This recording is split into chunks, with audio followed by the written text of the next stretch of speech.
제가 녹음기를 들고 다니는 분을 봤습니다. 이분이 녹음기를 들고 다니는 이유가 뭐냐면 하도 사람들이 앞뒤는 다 잘라버리고 자기가 원하는 것만 기억을 해서 자기가 낭패를 당한 경우들이 종종 있었기 때문이라고 그럽니다. 실제로 이분이 어떤 사람하고 이야기를 하는데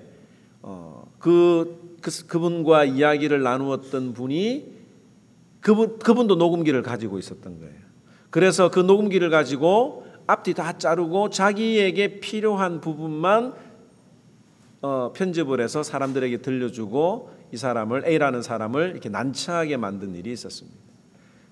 그런데 놀랍게도 이분은 원본을 가지고 있었던 거죠. 그래서 이 A라고 하는 분이 원본 녹음기를 들려주면서 상황은 이렇지 않다라고 하는 이야기를 하고 오해를 풀었다고 합니다. 우리 주변에서도 쉽게 볼 수 있는 일이죠. 자녀들도 마찬가지입니다. 공부 열심히 하면 원하는 것을 사주겠다고 했는데 아이들은 정작 자신이 해야 되는 일에 대해서는 잊어버리고 왜 약속해 준 그 선물을 사주지 않느냐라고 우리에게 종종 컴플레인하는 경우들이 있어요. 90점을 넘어야 뭘 하게 해주겠다고 그러면 꼭 88점 받고 와가지고 왜 안 해주냐고 불만을 터뜨립니다. 바로 이런 일들이 우리 주변에서 흔히 일어납니다. A라고 이야기를 했는데 A라고 듣지 않고 전혀 다른 B나 C로 이해를 하는 경우들이 많죠. 또 제가 이 설교를 하다가 A를 강조하기 위해서 B를 예를 들고 설명을 했는데 나중에 들어보면 A는 기억하지 않고 B만 기억을 하는 경우들도 제가 종종 만날 때가 있습니다. 예수님과 제자들도 마찬가지예요. 예수님은 그 전하시는 말씀에 우리가 생각할 때 예수님이 전한 말씀이라고 하면 얼마나 모든 사람들이 다 경청을 했을까라고 생각을 하는지 모르지만 그 3년 동안 예수님을 따라다녔던 제자들도 예수님이 이야기하는 하나님의 나라와 그들이 생각했던 주님이 회복할 나라가 정치적인 이스라엘이라고 생각했던 것이 완전히 달랐던 것입니다.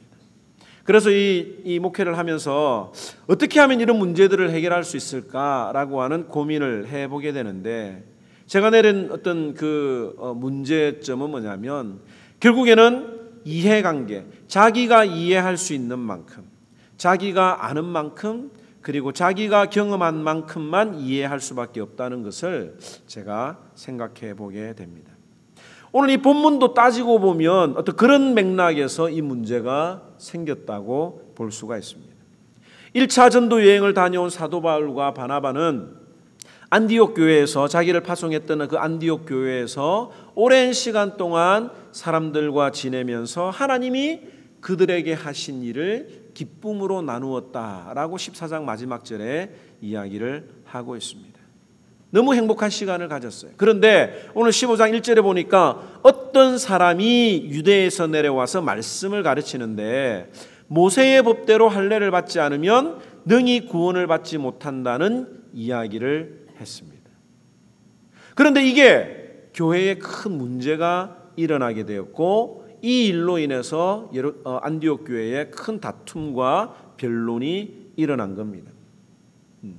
할례를 받아야 이방인들도 할례를 받아야 구원을 받을 수 있다라고 하는 이야기를 한 이유는 뭐냐면 창세기 17장에 보면 이 할례라고 하는 건 하나님이 만들어 주신 제도입니다. 율법이 만들어지기 전에 아브라함에게 주셨던 약속이에요. 이것은 언약의 상징이었고 하나님의 언약을 사람의 살에다가 표시를 한 것입니다. 오늘날 사랑하는 사람들끼리 문신을 새기고 하는 그런 어떤 의미로도 큰 맥락으로는 그런 의미로도 생각을 할 수가 있죠. 이 할례를 받으면서 이스라엘 백성 하나님의 음성을 듣는 거예요. 너는 내 백성이다. 내가 너를 보호해 주겠다. 내가 너와 언약을 맺었고 이 언약은 절대로 변하지 않을 것이며 너는 나를 의지하고 살아야 된다라고 하는 표시가 바로 이 할례의 표시이고 할례를 받는 사람의 입장은 이렇게 또 약속을 하는 거예요. 하나님, 이제는 내가 내 능력과 내 의지로 살지 않고 하나님만 의지하고 살겠습니다라고 하는 표시로 받는 것이 할례라고 하는 겁니다. 그래서 하나님이 할례를 주신 거예요. 그런데 이 아브라함 때가 지나고 모세 모세의 시간이 지나면서 이 사람들이 이 할례를 율법으로 바꾸어 버렸습니다. 그 내용이 어떻든지 간에 하나님을 신뢰하는 것과는 상관이 없이 그것을 형식적으로 할례를 행했던 것입니다. 즉 몸에 상처를 내어서 할례를 행하면 자동적으로 하나님의 백성이 된다는 생각이 유대인의 전통으로 자리를 잡았습니다. 그래서 예수님을 믿어도 율법에 정한 할례를 받아야 구원이 이루어진다고 생각을 했는데 이것이 초대교회에 일어난 심각한 문제 중에 하나였습니다. 앞으로 우리가 갈라디아서나 다른 어떤 그 성경을 보게 되면 이 가는 곳마다 이 할례 문제로 구약의 율법 문제, 율법과 신약의 이 복음의 문제가 해결되지 않아서 많은 문제가 일어나는 것을 볼 수가 있습니다. 이건 뭐냐면 오늘날 우리가 신앙이 없어도 세례만 받으면 구원을 받는다라고 생각하는 것과 같은 거예요. 세례를 받는 이유는 뭡니까? 하나님의 자녀라고 하는 확신이 있고 믿음이 있기 때문에 받는 것인데 그런 어떤 확신이나 마음의 어떤 그런 간절함이 없음에도 불구하고 믿음이 없음에도 불구하고 그냥 교회에서 받으라고 해서 받았는데 그렇게 받았던 것이 내가 천국에 갈 수 있는 구원받은 어떤 조건이다라고 착각을 하는 그런 경우라고 하는 거죠. 아무리 성경 말씀이라고 해도 자신이 이해하지 못하면 믿지 못하는 일들이 이 초대교회에 일어난 문제였습니다. 오늘날에도 이런 교회에 이런 갈등들이 많이 있어요. 자신이 과거에 배워왔던 교회의 전통을 하나님의 말씀보다도 더 중요하게 생각하는 사람들은 신앙이 자라지를 못합니다.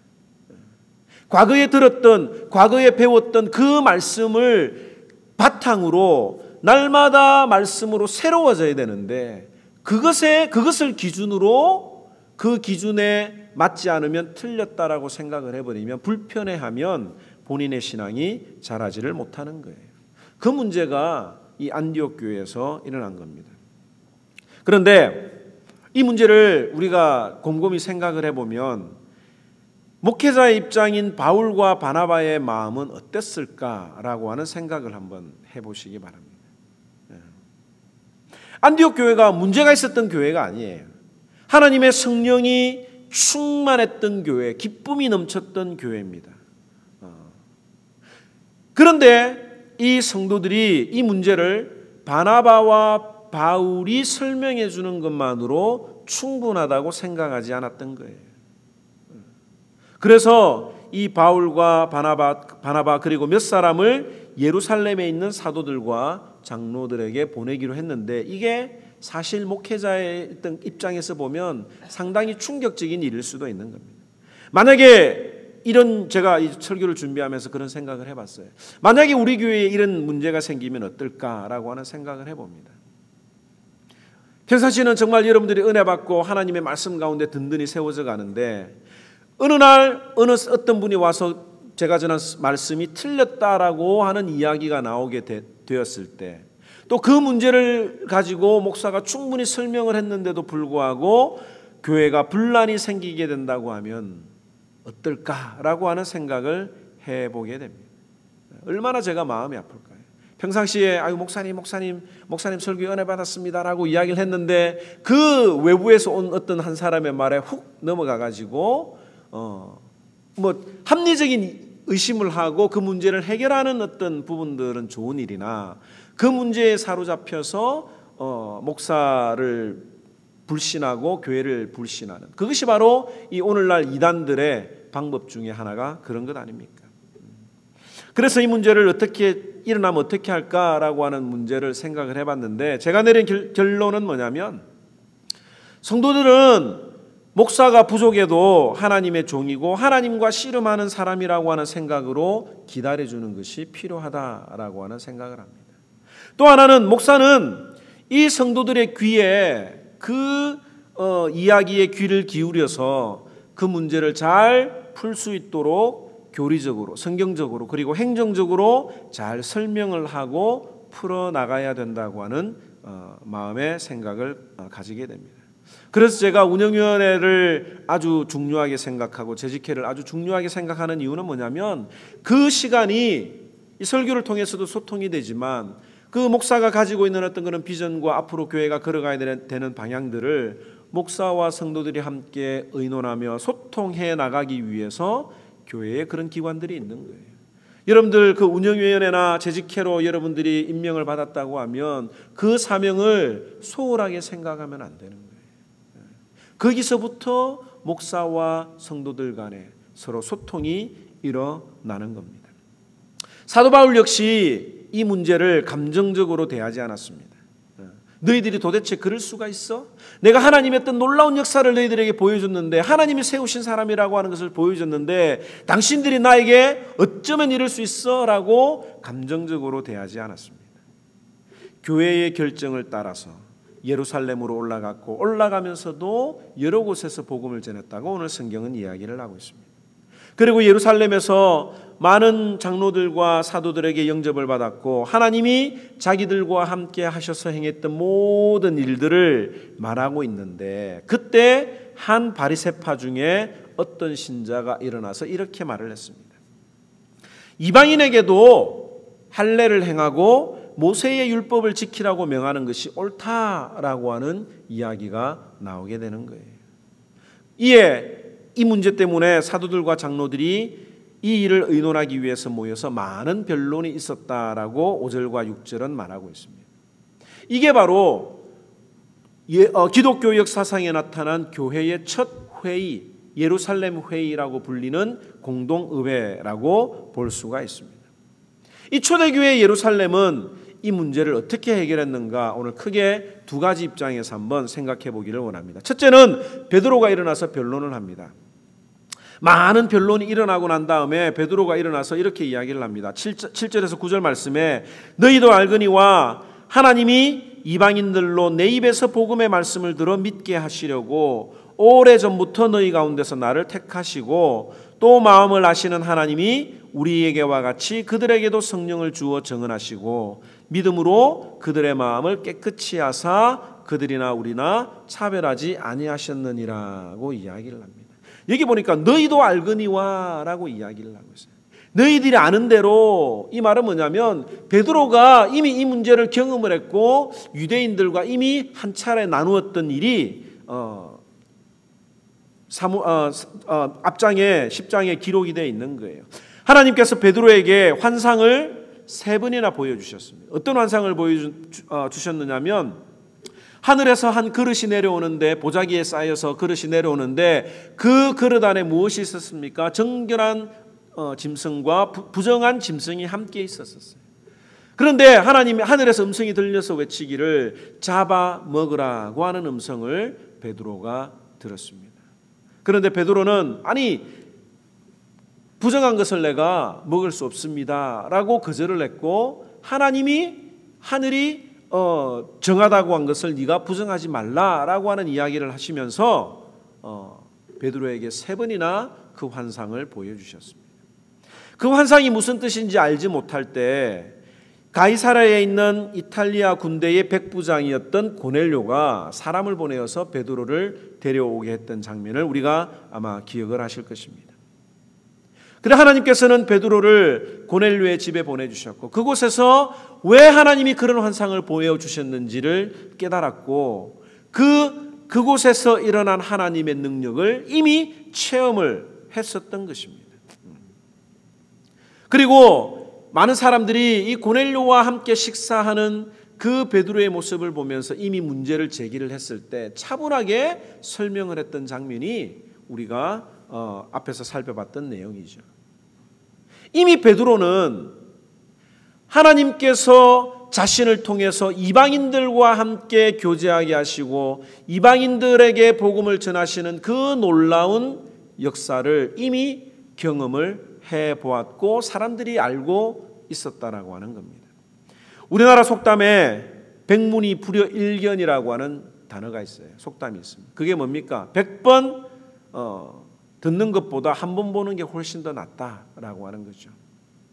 요즘에는 이런 말을 합니다. 백견이 불여일행이라고 합니다. 100번 보는 것보다 한 번 해보는 것, 만큼 낫지 않다. 한번 해보는 게 훨씬 더 낫다라고 하는 거죠. 요즘 이 아이들은, 요즘 세대들은 이런 비슷한 말로 어떤 단어를 쓰느냐면 글로 키스를 배운다, 글로 사랑을 배웠냐, 뭐 이런 어떤 이야기를 하는 거예요.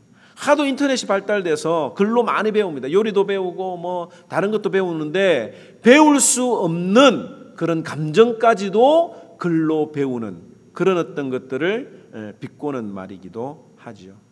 여러분들 아무리 처녀가 아기 낳는 그 고통에 대해서 상세하게 실감나게 설명을 해도 실제로 자녀를 낳아본 사람들의 경험과 비교해 보면 비교할 수가 없는 겁니다. 신자들도 마찬가지예요.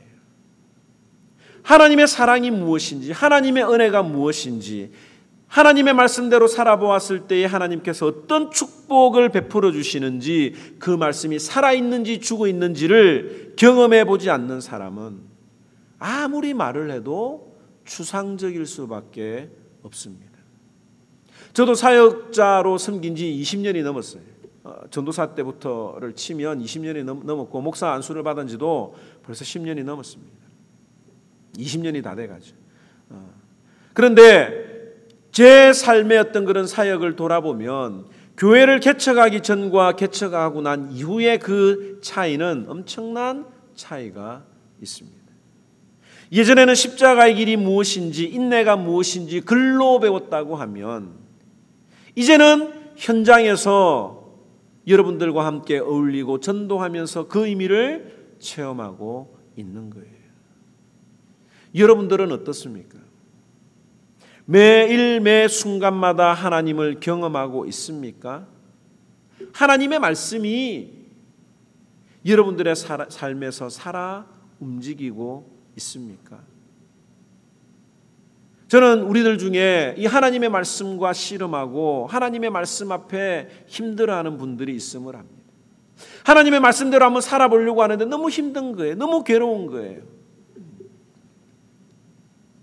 그런 어떤 고민과 갈등을 하는 분들이 나중에 하나님께서 그 말씀을 증명해 주시면 적어도 그 말씀만큼은 자기가 경험해 본 말씀이기 때문에 그 말씀에 대해서 확실히 믿을 수 있지 않겠습니까? 그래서 저는 알아요.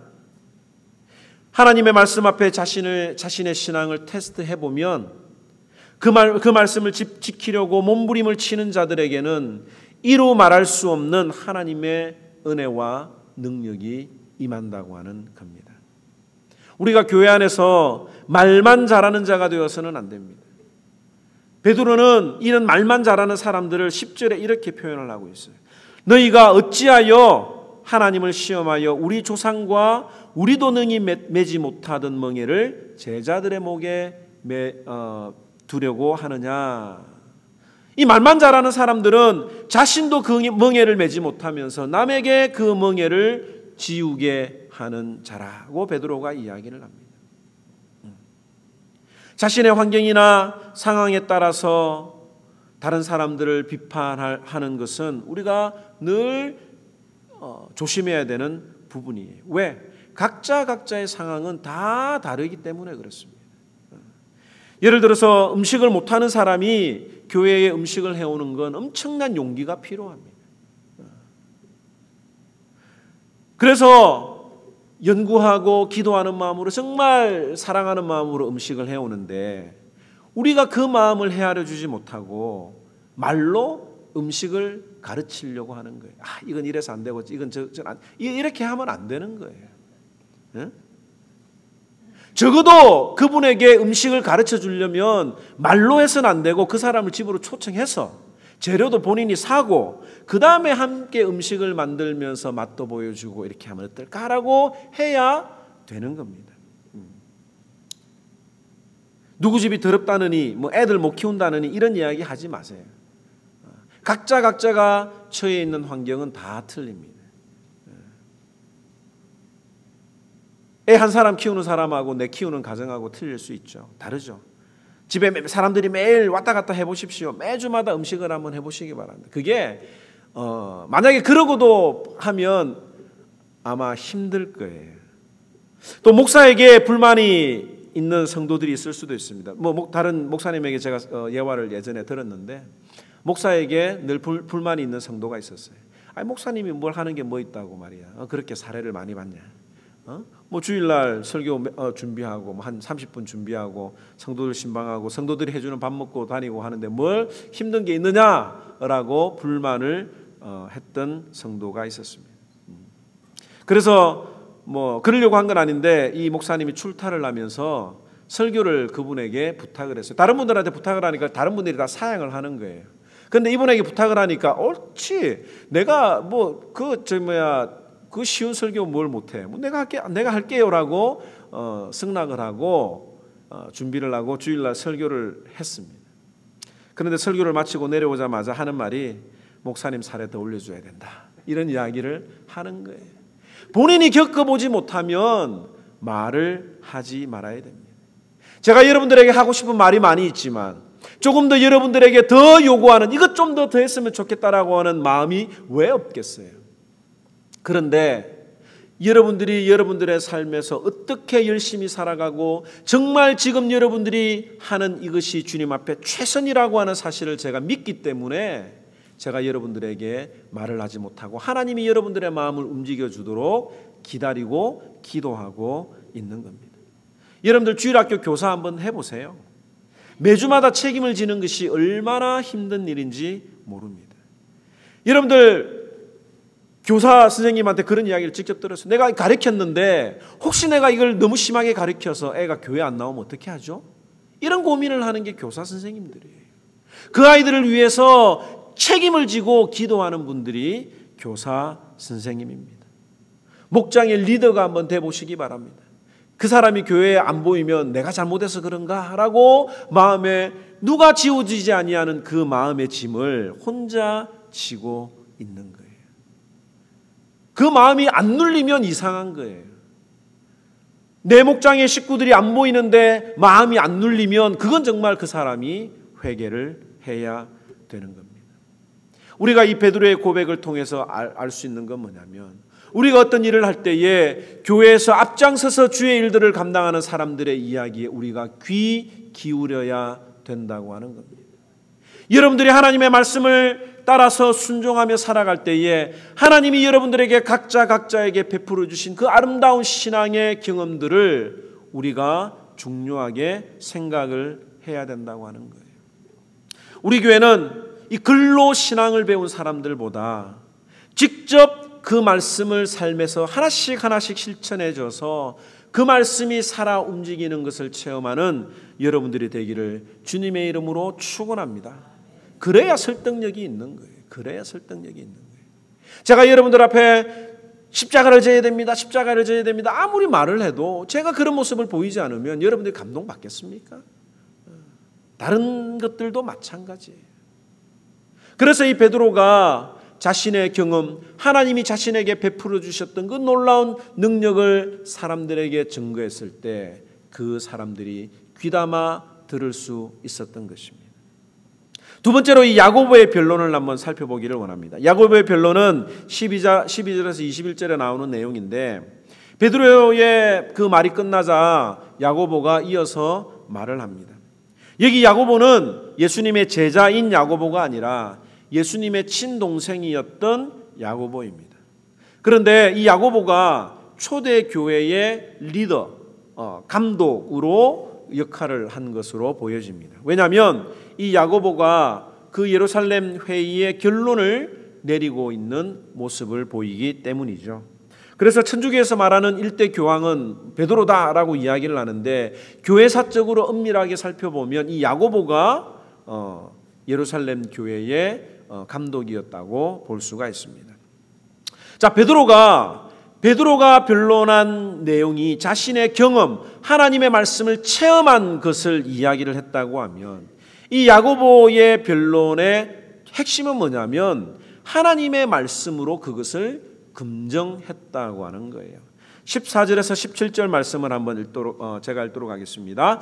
하나님이 처음으로 이방인 중에서 자기 이름을 위할 백성을 취하시려고 그들을 돌보신 것을 시므온이 말하였으니 선지자들의 말씀이 이와 일치하도다. 기록된 바 이후에 내가 돌아와서 다윗의 무너진 장막을 다시 지으며 또 그 허물어진 것을 다시 지어 일으키리니 이는 그 남은 사람들과 내 이름으로 일컬음을 받는 모든 이방인들로 주를 찾게 하려 함이라 하셨으니 라고 이야기를 합니다. 여기 나오는 시므온은 누구를 말합니까?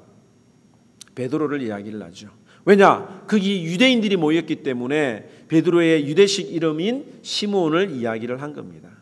그런데 그 베드로의 경험이 야고보가 볼 때 그냥 베드로의 경험이 아니라 하나님의 말씀과 일치하다라고 하는 것을 베드로가 말씀을 통해서 증거를 하고 있는 겁니다. 이 야고보가 언급한 성경은 구약 성경에 있는 아모스 9장 11절에서 12절 말씀이에요. 아모스 9장 11절에서 12절 말씀에 이렇게 기록이 되어 있습니다. 그날에 내가 다윗의 무너진 장막을 일으키고 그것들의 틈을 막으며 그 허물어진 것을 일으켜서 옛적과 같이 세우고 그들이 에돔의 남은 자와 내 이름으로 일컫는 만국을 기업으로 얻게 하리라. 이 일을 행하시는 여호와의 말씀이니라고 이야기를 합니다. 유대인들은 이 다윗의 무너진 장막을 일으킨다는 말이 다윗 왕가를 일으킨다고 생각을 했던 거예요. 그래서 이 유대인들은 메시아가 오시면 이스라엘이 회복되고 다윗이 누렸던 그 영광을 우리가 누릴 수 있을 것이다 라고 착각을 하게 되었던 겁니다. 그런데 이 제자들은 이 다윗의 무너진 장막을 일으켜 세운다는 것이 바로 예수님이라고 하는 사실을 깨달았던 거예요.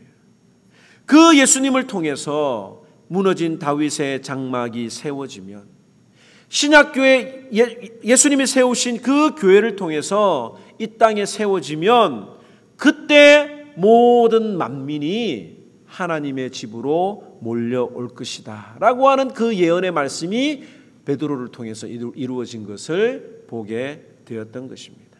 우리가 잘 알고 있죠. 내 집은 뭐라고요? 만민이 기도하는 집이다. 모든 사람들이 와서 기도하는 집이 바로 만민의 집 교회이어야 된다라고 하는 것을 봅니다. 우리는 여기서 또 하나의 놀라운 진리를 보게 됩니다. 사람의 경험은 절대적으로 주관적입니다. 각자가 처해 있는 상황과 형편이 다 틀려요. 어떤 사람들은, 어떤 남자들은 자기가 잘못했을 때 무릎 꿇는 것을 절대로 못하는 사람이 있습니다. 자존심 상해가지고 절대로 무릎을 못 꿇어요. 그런데 저 같은 사람은 무릎 잘 꿇어요. 무릎 꿇는 게 별 뭐 그렇게 저한테 문제되는 게 아니기 때문에 그렇습니다. 우리들 살아가다 보면 각자가 다 다른데 이 하나님의 말씀은 객관적이에요. 이 하나님의 말씀은 왜 힘이 있느냐면 모든 시대, 모든 사람, 모든 인종들에게 다 동일하게 적용이 되기 때문에 그렇습니다. 모두가 다 피부 색깔이 다르고 다른 나라에 살고 다른 문화를 살고 다른 시대를 살아도 이 하나님의 말씀 그 하나만으로 구원 얻는 일에, 하나님을 발견하는 일에, 예수님의 사랑을 발견하는 일에, 내가 죄인이라고 하는 사실을 발견하는 일에 아무런 문제가 없다고 하는 사실입니다. 그래서 우리가 말씀 하는 거예요. 왜?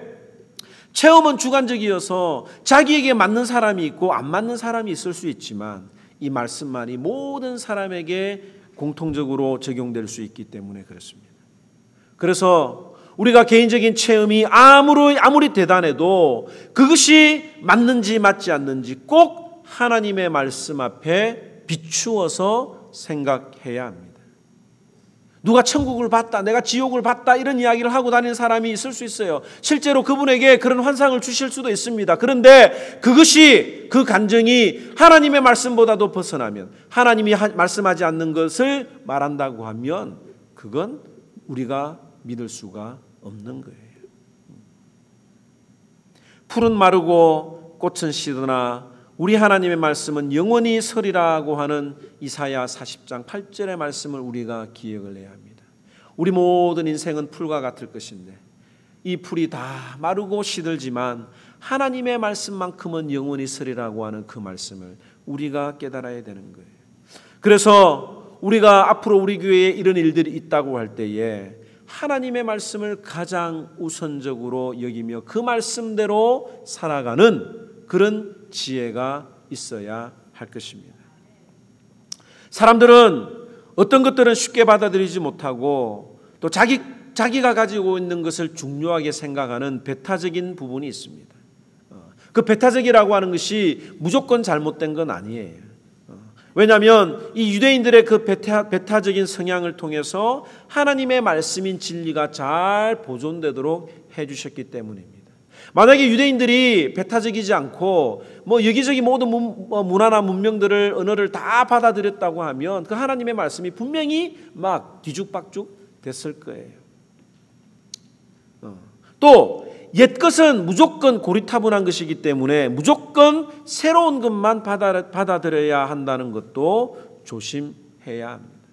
늘 우리가 어떤 일을 행할 때, 판단할 때 그 기준은 바로 말씀이고 그 말씀이 우리들의 삶에서 체험될 때 하나님의 능력이 나타나는 것입니다. 그런데 아무리 그 하나님의 말씀이라도 아무리 하나님의 말씀으로 비추어서 살펴본 내 경험이라 할지라도 그것 또한 너무 강하면 사람들을 괴롭게 할 수 있다고 하는 거예요.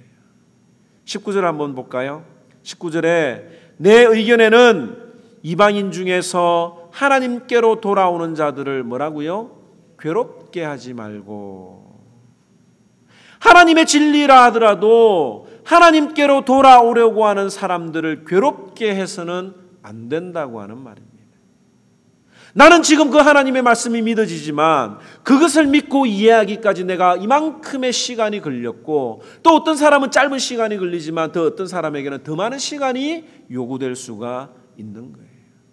하나님은 나를 기다려 주셨는데 여러분들의 부모님이 여러분들을 기다려 주셨는데 왜 우리는 우리들의 자녀들을 기다려 주지 못하겠습니까?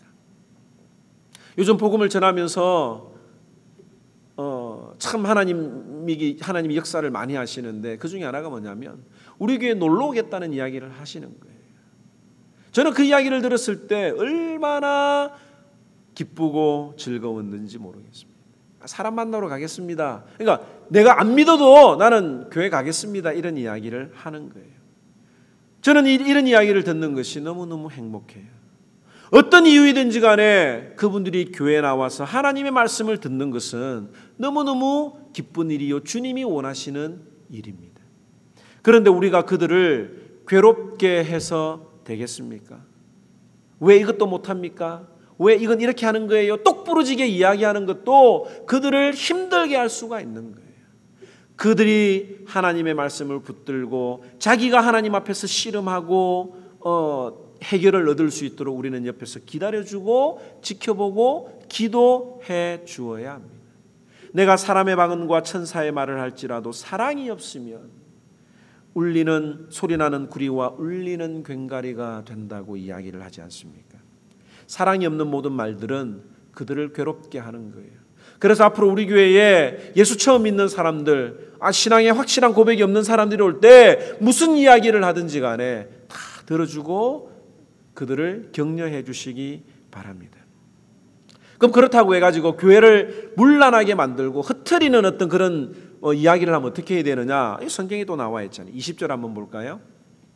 다만 우상에 들어온 것과 음행과 목매어 죽인 것과 피를 멀리하라고 편지하는 것이 옳으니라고 이야기를 하고 있습니다. 우상에 들어온 것, 음행과 목매어 죽인 것과 피를 가까이 하는 이것이 뭐냐면 바로 이방인들의 생활 태도예요. 하나님을 떠나 살았던 이방인들이 그때 당시에 그런 삶을 살고 있었는데 그들에게 교회가 해야 되는 일, 그런 일을 앞으로 하지 말라고 편지를 써서 전해주는 겁니다. 사랑으로 받아주긴 하되 이방인으로 살 때 믿음이 없을 때에 살았던 모습을 버릴 수 있도록 편지를 하고 말씀으로 가르치는 것이 필요하다고 하는 거예요. 사랑으로 인내하면서 그 말씀을 가르치되 그 말씀이 그 사람의 마음속에서 자리 잡을 때까지 우리가 기다리고 인내해야 된다고 하는 사실입니다. 앞으로 우리 교회가 아무 문제가 없이 자라면 성장하면 참 좋겠지만 그러진 않을 것 같아요. 교회사에도 보면 사도 바울이 세운 교회들도 모든 문제와 갈등이 있어서 힘들었던 적이 있습니다. 그러나 오늘 이 말씀을 통해서 어떤 문제가 일어날 때 이 말씀을 붙들고 우리가 기억을 하기를 원합니다. 직접 하나님의 말씀을 체험을 하고 현장에서 주의 일을 하는 사람들의 의견을 우리가 존중을 하고 하나님의 말씀을 기준으로 우리가 결정해야 할 것입니다. 뿐만 아니라 내가 가진 신앙이 하나님의 말씀에 근거를 하지 않는 관습적인 것이라면 언제든지 벗어버릴 수 있는 그런 용기가 필요합니다. 내가 옳다고 생각하는 그것에 너무 사로잡혀서 그것으로 인해서 사람들과 충돌이 일어난다고 하면 그건 하나님이 원하시는 것이 아니에요. 날마다 새로워지는 것, 날마다 주님과 동행하며 날마다 하나님이 베풀어 주시는 그 사랑 가운데 거하는 그것이 참 신자의 모습이어야 되지 않겠습니까? 오늘 이 말씀을 통해서 서로 사랑하고 인내하고 성령이 하나 되게 하신 것을 힘써 지키며 말씀으로 사랑으로 그들을 돌아보는 저와 여러분들이 되기를 주님의 이름으로 축원합니다. 우리 이 시간에 다 같이 한번 하나님 앞에 기도하도록 하겠습니다. 하나님, 나에게 어떤 상황이 올 때마다 어려운 일이 있을 때마다 나에게 하나님의 말씀이 삶에서 이루어져서 실천되어서 힘이 있는 그런 놀라운 역사가 나타날 수 있도록 도와주시고 무슨 일이든지 그 말씀만을 붙들고 교회사를 통해서 나타난 그런 모든 지혜들을 우리가 배울 수 있게 해달라고 한번 하나님 앞에 기도하고 내가 옳다고 생각하는 것이 라도 다른 사람들을 시험에 들지 않도록 사랑으로 돌아보는 마음을 주시옵소서라고 한번 기도하도록 하겠습니다. 다 같이 기도합니다. 사랑의 하나님 아버지, 은혜와 사랑